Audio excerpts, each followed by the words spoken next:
Hello, BookTube. We're going to continue with this impromptu library tour. We're still doing biography. And as I mentioned yesterday, we're doing the books that I have stacked on top of books. We're going to clear those off first.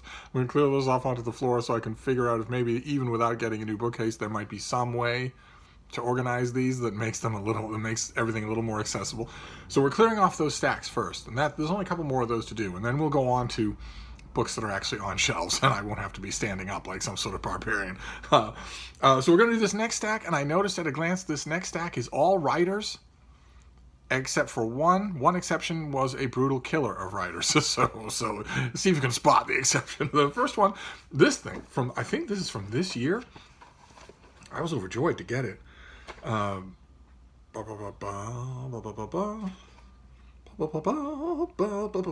Okay, the pub sheet does not give me the date, which is a signature failure on the part of the pub sheet, but the book, I believe, is a 2019 production.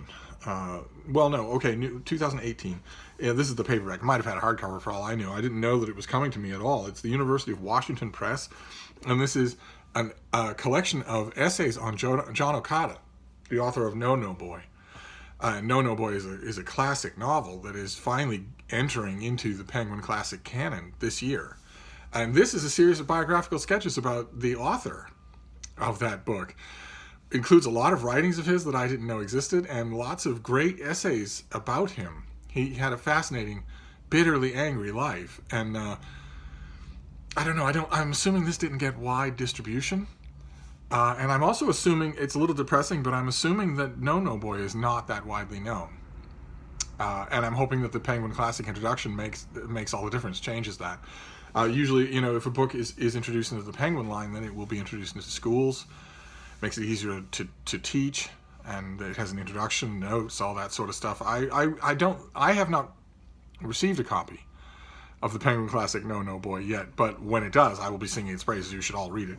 And then, spoiler, here's the exception.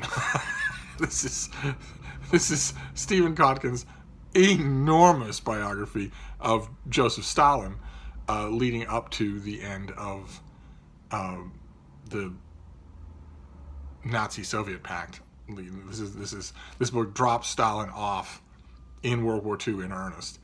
And it does not deal with the writer. I really don't want to hear from Stalin completists about the books he wrote. He mostly killed and exiled writers. But this is nevertheless a spectacular thing. I mean, you knew that even with the first book. The first book was, the first volume in the series was just as long as this one, and it was excruciating reading. Just excruciating. It was, you were trapped in a book for 1,000 pages with a teenage Hannibal Lecter, without ever having the solace of saying this is just fiction. From the very beginning of the reliable anecdotes that we have about this guy, he was a dead-eyed psychopath. And you're looking at those anecdotes and you're thinking, boy, oh boy, the smarter, more clear-sighted people around him when he was a teenager must have had one thought above all others. They must have thought over and over again, pray to God this guy never gets power. And of course he did, and became history's worst mass murderer as a result of it. But even in that first book, it was obvious that Kotkin is doing, this is brilliant work. It's a perfect demonstration of how brilliant work can be done on unsavory subjects. So they don't get any less savory than this guy. But he is the exception to the rule. All the others are writers, so we'll hoist ourselves back into civilized country. This next one is a paperback from Liverite of Rudiger Dolemeyer's biography of Goethe.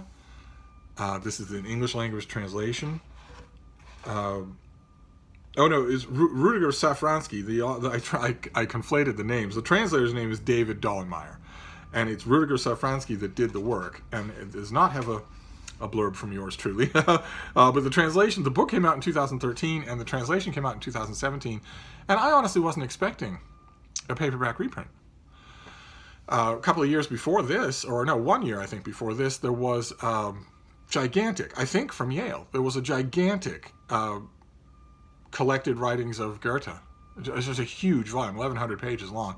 I don't think that volume ever got a paperback edition. I'll have to check on Amazon and see if it did. I'll also be curious to know, I don't go to retail bookstores anymore, hardly ever. And as a result, I don't see what's new in paperback unless it's sent to me. I don't keep scrupulous watch, and I really should, because I'm really in this for the blurbs. I'm not in this for the incredible riches.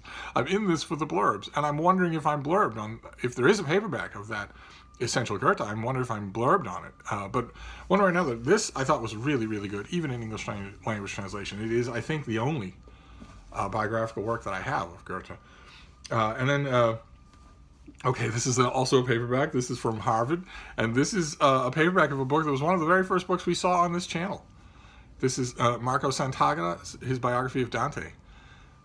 Really good, modern sensibility work. I loved it. I don't think I'm blurbed on it, but that's okay. I loved it, and I didn't think it was going to get a paperback release, and it did. I was grateful for it, because I'd long since got rid of my advanced copy and my finished copy. And, you know... classic yardstick of what makes a good biography. I go back to this thing. I go back to it all the time. So that makes it reliable for me. And then this last thing. This is a fairly quick thing. Some of these stacks are taller than others. We'll just get through them, and then we'll be done. And then we'll do a long video, shelf by shelf, on the bookcase itself. But the last one here, I think I've shown it on this channel before. It's a pure delight, and it's the distillation of a pure delight. This is A Moment's Liberty. And it is the shorter diary of Virginia Woolf, who kept diaries her whole life, and the unexpurgated, the unshortened diaries are many volumes long. This is the editors going in and shortening it with choice bits. And I can sort of agree with that. A Moment's Liberty had sales figures, whereas the individual diary volumes did not, except to libraries and completist collectors. This is doable. A 5-volume shelf of these is not doable. But her diary entries are amazing. They're just addictive reading. Just totally addictive.